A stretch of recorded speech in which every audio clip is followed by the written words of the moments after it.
If your body feels tight, tired, or still carrying old religious stress, I have a free guided meditation to help you settle. It's gentle, trauma-aware, and helps your nervous system shift out of survival mode. You can get it at innerlightcompanion.com. Welcome to the Inner Light Companion, a space to personalize your spiritual journey with the 12 sacred intimacies. I'm Tamara, your companion and guide. Each episode of this podcast explores a facet of connection with the divine, yourself, others, and the world, offering clear markers to recognize, gentle practices to try, and stories that help you grow what's strong and tend to what needs to grow. Move at your pace and use the name for the holy that fits your heart. This isn't therapy or advice. It's a meeting of souls, a place to listen deeply, ask real questions, and remember the wisdom already within you. I invite you now to take a breath. Let's begin.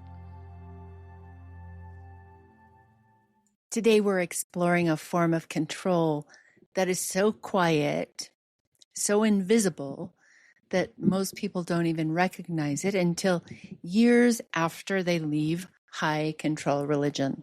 It's the loss of privacy, not just privacy of behavior, but privacy of thought, emotion, spiritual experience, and personal boundaries. In systems of control, surveillance doesn't look like cameras. It looks like interviews, monitoring, reporting, and expectations that you narrate your inner life to authority. When you narrate your inner life to authority, it leads to self-censorship and spiritual fear. It becomes the belief that your private thoughts aren't actually private, because keeping them private makes you unworthy. This episode is about reclaiming the inner sanctuary of your own mind, the place where your intuition and direct connection with the divine live. So let's start by talking about why privacy matters spiritually. Privacy is the birthplace of intuition because it's the one place where inner knowing can speak without interruption, correction, or fear of consequences. Intuition doesn't grow in public. It grows in the quiet, unobserved spaces where your thoughts are allowed to wander and your emotions can rise without being labeled, and where your questions can form without being judged. Spiritual identity forms in the same place, the interior landscape that belongs only to you. It's the space where your experiences with the divine are interpreted by you, not filtered through someone else's doctrine, opinion, worthiness scale, or discomfort. When that inner space is yours, you can begin to hear the tone and texture of your own spiritual voice. But in a high control religion, that interior world is treated as community property. Your thoughts are monitored. Your emotions are evaluated. Your spiritual impressions are expected to match the teachings. Your self-reflection becomes something you report rather than something you experience.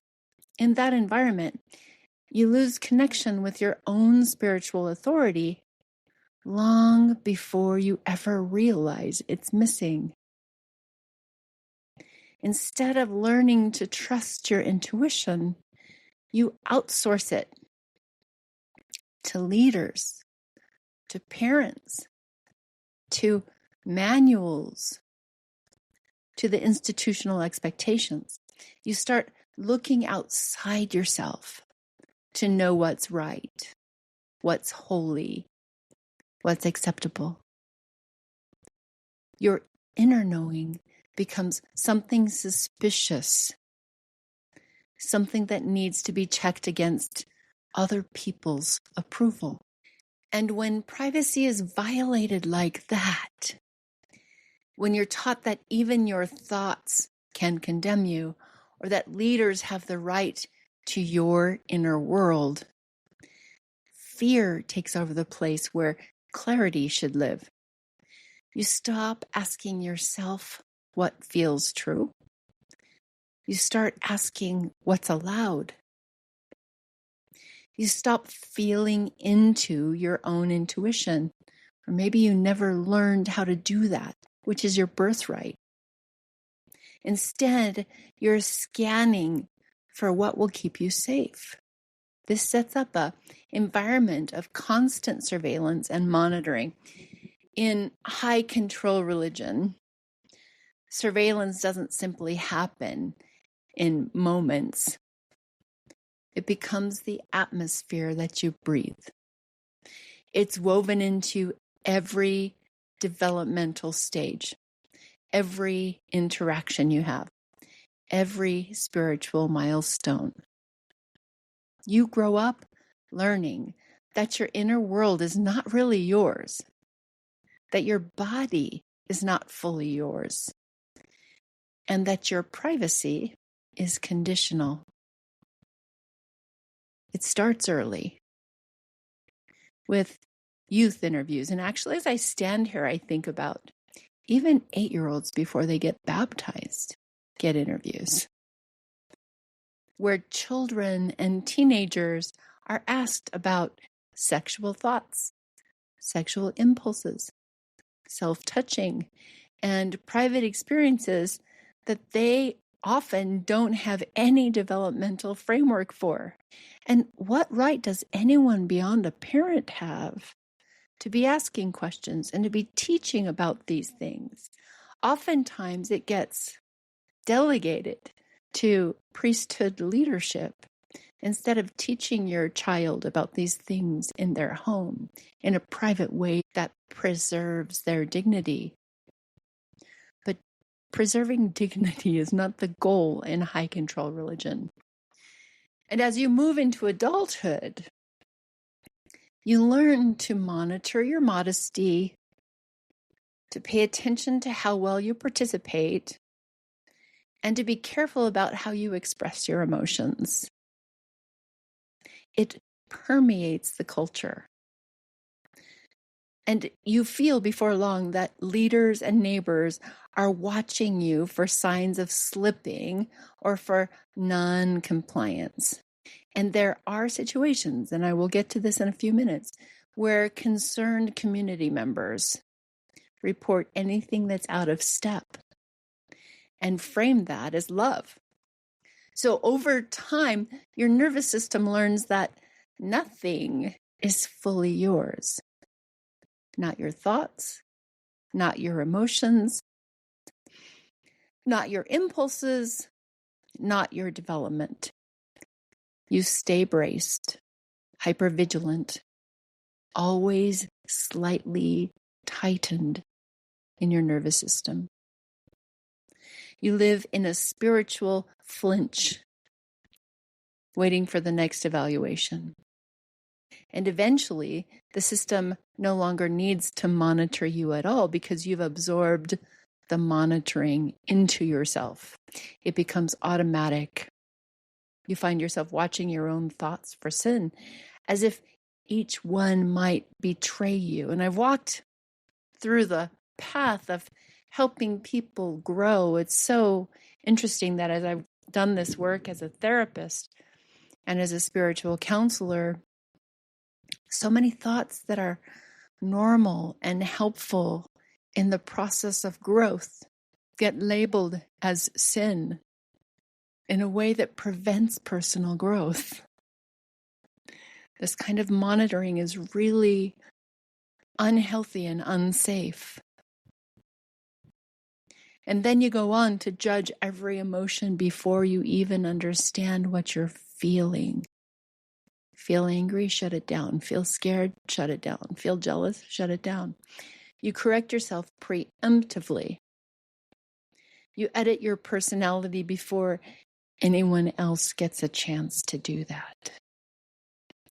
You track your behavior in fear of divine punishment, as though invisible eyes are always measuring you. And the voices you fear the most become the voices you hear inside. The internalized bishop, the internalized Relief Society president, the internalized voice of God as scorekeeper.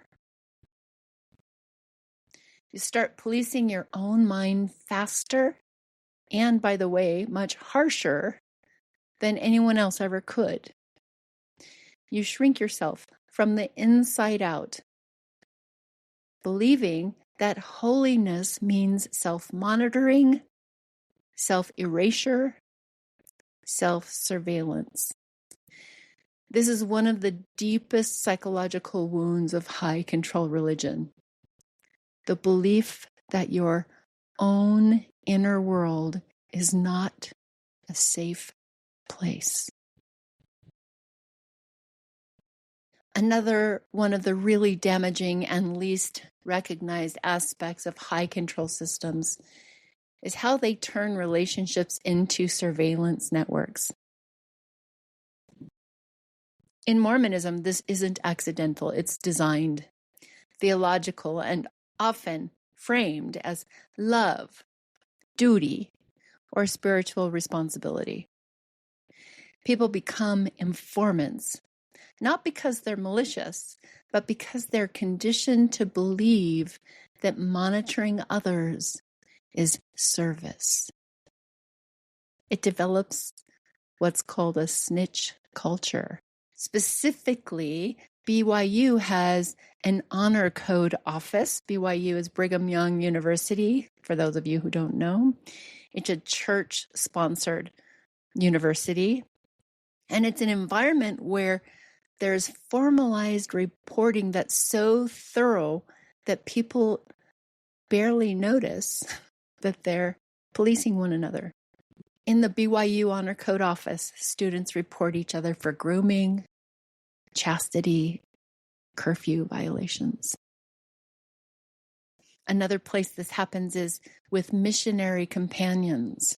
So you know that young people now, it's been changed so that the age for young women to be able to go out on a mission is 18 years old. Mormon missionaries are paired in a companionship.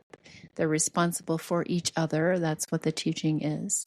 And they're required to stay within sight and sound of each other 24/7. And they're instructed to report any rule breaking. There are a lot of mission rules. And then there's the Strengthening Church Members Committee, which is SCMC. And that's a monitoring online presence that forwards reports to local leaders so that anyone who is voicing any dissension online can be brought up for corrective action by local leaders.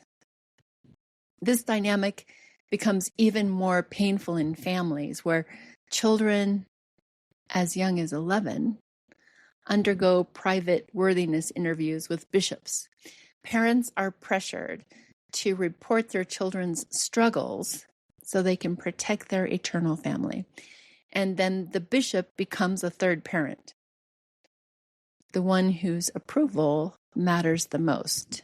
The crazy thing about this is that you would not put your young child in a closed room with any other person, an adult, alone, to ask them questions that nobody should be asking your child.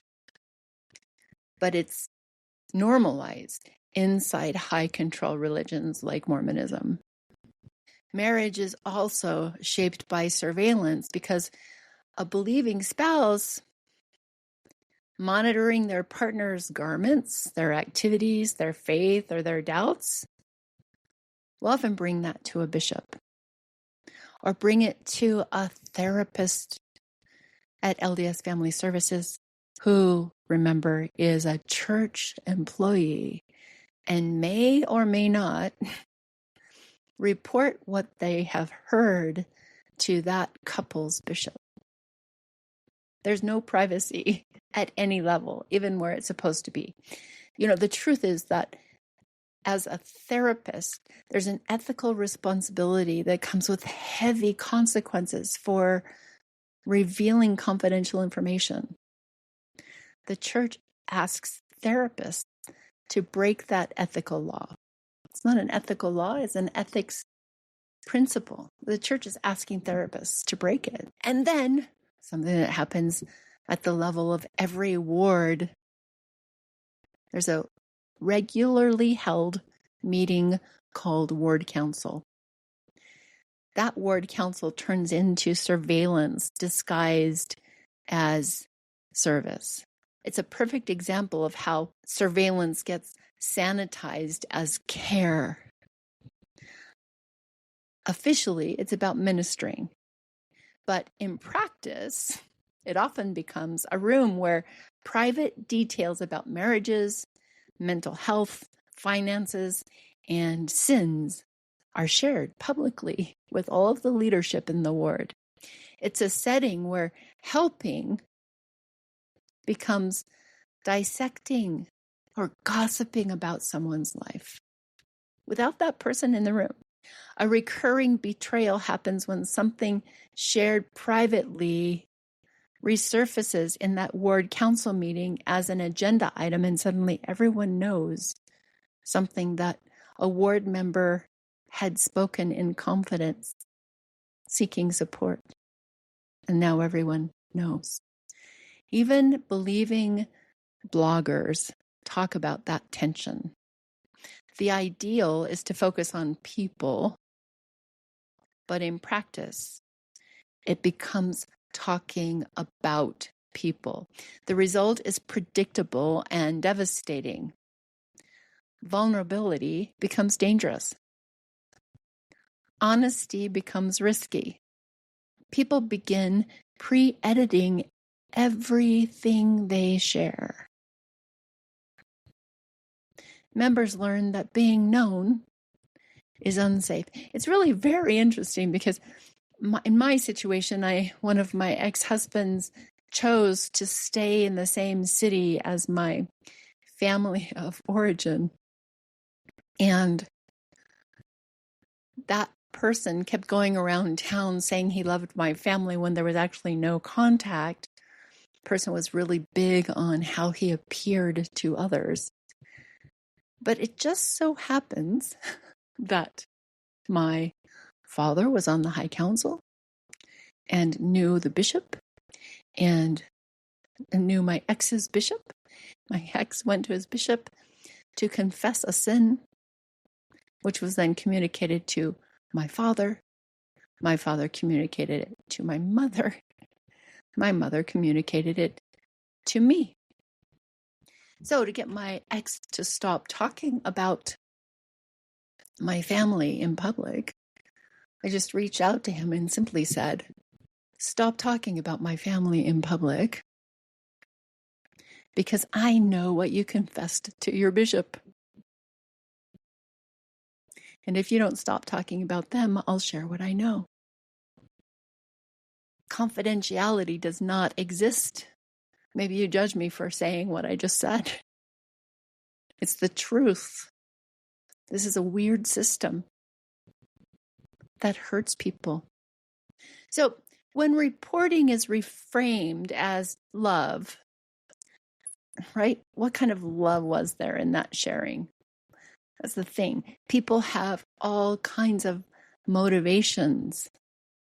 And the interesting thing is when I share this, when I think about my training as a marriage and family therapist, we have ethical standards that we have to maintain. One of the things that we need to be aware of as professionals is how our humanism can get in the way and cause harm to people who are coming into our practice, for example. And that is such a tricky line to watch, and it requires therapists to keep pretty good hold on our mental health and to be able to pay attention to when our own issues are bleeding into a therapy session, for example. And you would think that clergy and leadership of church would be held to the same standards, because I would say that there's quite a risk in high control religions of causing devastating harm. But how many of the people who gossiped until I found out a piece of information that I could use to make someone stop talking, how many of those people looked at the ethics of what they were doing when they were sharing gossip about what was confessed in a private room?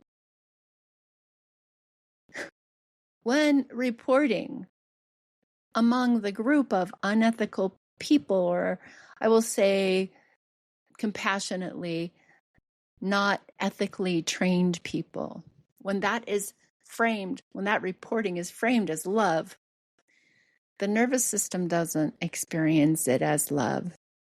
It experiences it as threat. This is what happens. Intimacy becomes unsafe. And that's what I found when I was still a member of the church. Even the kind of intimacy that would be shared among friends felt unsafe. Disclosure becomes dangerous, just like the example I gave you. Vulnerability becomes a liability, and every relationship becomes triangulated through church authority.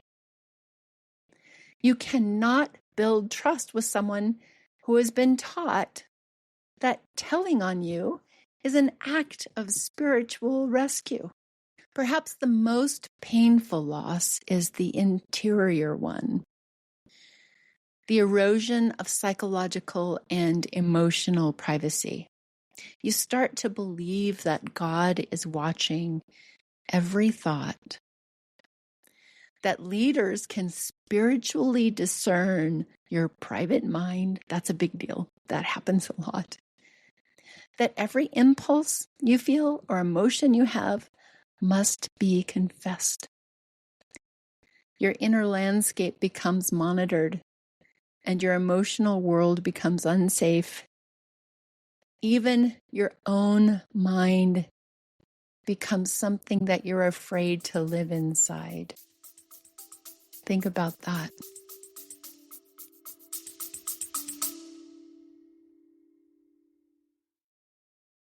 Let's pause for a moment and check in with your body.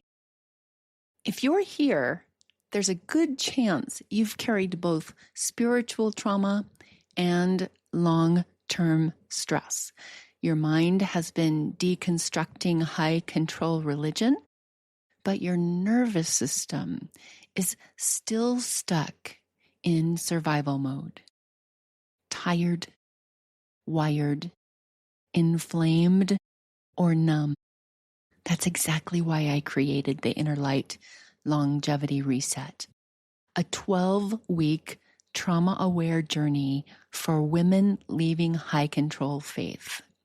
We spend the first 4 weeks teaching your body how to feel safe again with simple somatic practices, breath, rest, and nervous system friendly movement. Then we gently name and rewrite the survival scripts that religion wired into your body, like rest is lazy, or I have to perform to be loved. Finally, we design a sustainable, long-term rhythm. So your future 80-year-old self has a calm nervous system, steady energy, and a life that actually feels like it's yours. If you're ready to step out of chronic threat and into sacred safety, you can learn more and join the next round at innerlightcompanion.com/longevity-reset to apply for a discovery call. That's innerlightcompanion.com/longevity-reset. Inside high control systems, your personal story stops belonging to you. People feel entitled, even obligated, to share your life with leadership. I've already shared with you about therapists reporting to bishops, which I never did, by the way. I didn't think it was the church's business, and I really believed that if people were going to heal, they needed to be able to trust the therapist was not an informant. Leadership may also make you feel obligated to overshare by asking for your extensive trauma history. Your friends might share your struggles with a ward leader for your benefit. Secondhand reports create biases about you in ward council meetings, and your privacy becomes institutional currency, something that others feel empowered to trade. It's very interesting as I'm standing here thinking about the things that I'm saying now. I realize that the love bombing on the cookies on my porch after I left the church, I had only communicated it to my bishop. But then the stake president and his counselor showed up at my home at 10 p.m. to talk about my choice. How'd they find out? And then, how did the people who made cookies for me know? Gossip. But let's talk for a second about reclaiming your inner privacy and how you know what's happening. Because freedom starts quietly, softly, little doubts, slowly being aware that you need to be doing something different to protect yourself. It looks like pausing before you automatically confess or explain yourself, like keeping some of your experiences sacred instead of exposing them. I remember so often feeling this sense of wanting to be accepted. And that's why all of the over-explaining happened for me. Because if the leadership of the church, my local leaders, would accept me, then that meant that God would accept me, right? No, that was wrong. Another sign that you're starting to liberate your internal sense of freedom is trusting your internal reactions more than you trust external authority. So I had many experiences where the things that I knew from my direct connection with God were directly contradicted by church leadership, right? So the most blatant example of that was knowing that my second husband, the one whose confession I know, was not a good man, knew he had been abusive, knew he had harmed myself, my children, my animals.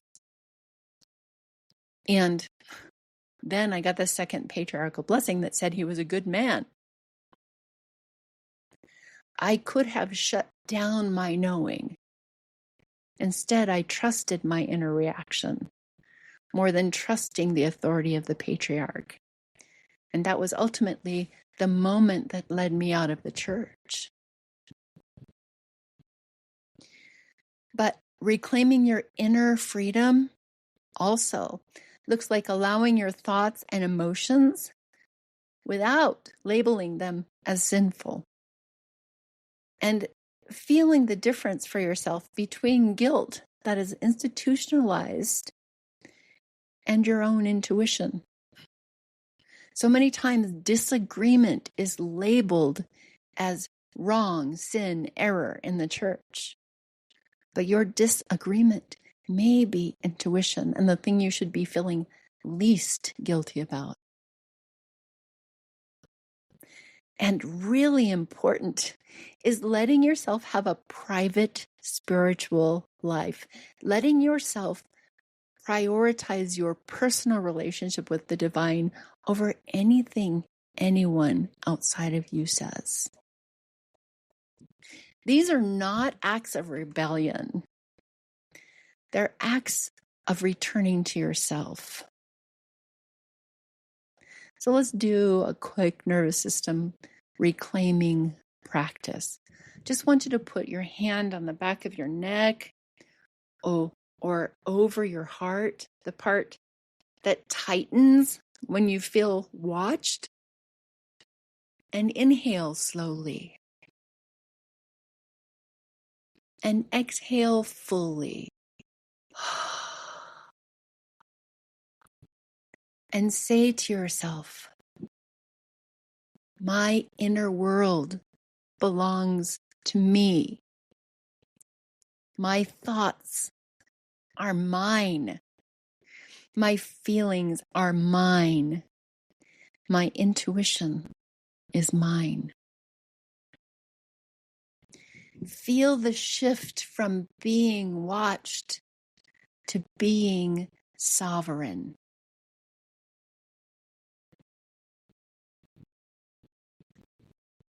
Some final thoughts. Privacy is not secrecy.